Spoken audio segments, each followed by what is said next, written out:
Assalamu alaikum. An balima silamɛw, ne ka foli b'aw bɛɛ ma.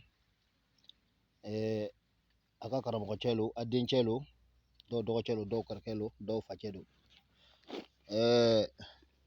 Le maître Badra Ali di Sabari Kaɲ. Ne de bɔra tuguni n ko n bɛ na ni ala tɔgɔba dɔ ye an b'a di ɲɔgɔn ma. Sabu mun na sɛgɛn cayala silamɛdenw bɛɛ ka ɲi ka bɔ sɛgɛn kɔnɔ. Ni min kɔni ma farifaga kɛ fiyewu i bɛ bɔ sɛgɛn kɔnɔ. Ni ala tɔgɔ jumɛn le ni ye wahabu le ye. A bɛ baara fila dama le kɛ mais a baara fila bɛɛ ka bon bon. A baara fɔlɔ ye mun ye? Nafolotigiba min ye nafoloba sɔrɔ ka wariba sɔrɔ, nafolo tilara ka tiɲɛ a tigi bolo, a dɔw yɛrɛ bɛ yen fo k'u ka baloko gɛlɛya. Da lahirima yɛrɛ sɔrɔko kɛra baara ye a dɔw ma. Nafolotigi kɔrɔ benni ka ala wele k'a sɔgɔ k'a kɛ nafolotigi ye bi kun faya kunu ni tile 41 kɔnɔ. O ala tɔgɔ de ye nin ye, n bɛna n'a di aw ma fi sabilillahi wa rasuli. A filanan ye mɔgɔ min yɛrɛ ma deli ka nafolo sɔrɔ a yɛrɛ ka ɲɛnamaya bɛɛ kɔnɔ a ma 100,000 minɛ a tigɛ kɔnɔ ka ye. O tigi fana bɛ se ka nin ala tɔgɔ in ta ka ala wele n'a ye ka kɛ nafolotigi ye ka miliyɔn caman mara a ka ɲɛnamaya kɔnɔ. N'a ma kɛ ni jolibɔn ye, n'a ma kɛ ni josɔn ye, n'a ma kɛ ni jurumu ɲini ye, mais nka i bɛ hɛrɛ baden sɔrɔ inshallahu. An ka devoir y'o de ye ka silamɛw bɔ sɛgɛn kɔnɔ. Ayiwa yanni n bɛ don a baara ɲɛfɔ cogo la n bɛ fɛn damani dɔrɔn de ɲini aw fɛ. N'a y'a sɔrɔ an bɛ ka service min randi aw ye n'a ka di aw ye tiɲɛna an b'a ɲini aw fɛ aw ka abonner chaîne kan. N'a abonner na ka ban a kana ɲinɛ a bɛ notification liker. A like kun tɛ dɔwɛrɛ ye wagati dɔ bɛ t'i sɔrɔ i tɛ réseau kɔnɔ walima i bɛ yɔrɔ min i ma connecté. Bon video ɲɛnama dɔw bɛ se ka tɛmɛ i kan.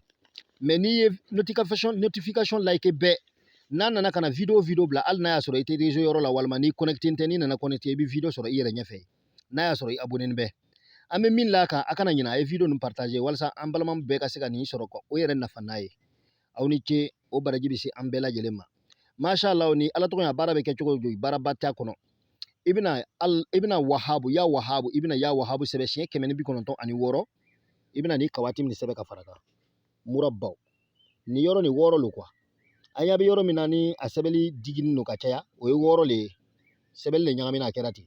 Donc a bɛ murabaw ni sɛbɛn ka fara kan a bɛna sɔrɔ ka suratul wakiyatu iza wakiyatul waki'a bɛɛ b'a lɔn ko nafoloso don a b'ale sɛbɛn siɲɛ 3 k'a fara nasi nin kan. A bɛ sɔrɔ ka nasi kilan fila nasi kilan kelen o bɛ kɛ ka kamigɛ de tobi a tigi b'a dɔn mais a tɛ kolo kari. Nasi kilan kelen a bɛ to k'u mun a bɛ parfum ɲɛnama dɔ k'a la ka to k'a mun.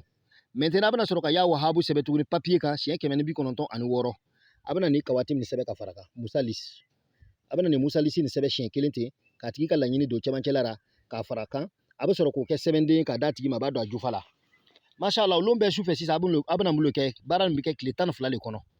A b'a baara lon bɛɛ sufɛ a b'a wuridi ya wahabu siɲɛ 9,000 ani siɲɛ 600 ani siɲɛ 4 fo su 12 mais wuridi ni wagati de b'a la a wuridi bɛ daminɛ minuit su kilancɛ ni minuit sera ka ban dɔrɔn a bɛ seliji ta dɔrɔn a bɛ yɛlɛ golo kan dɔrɔn a bɛ baara daminɛ.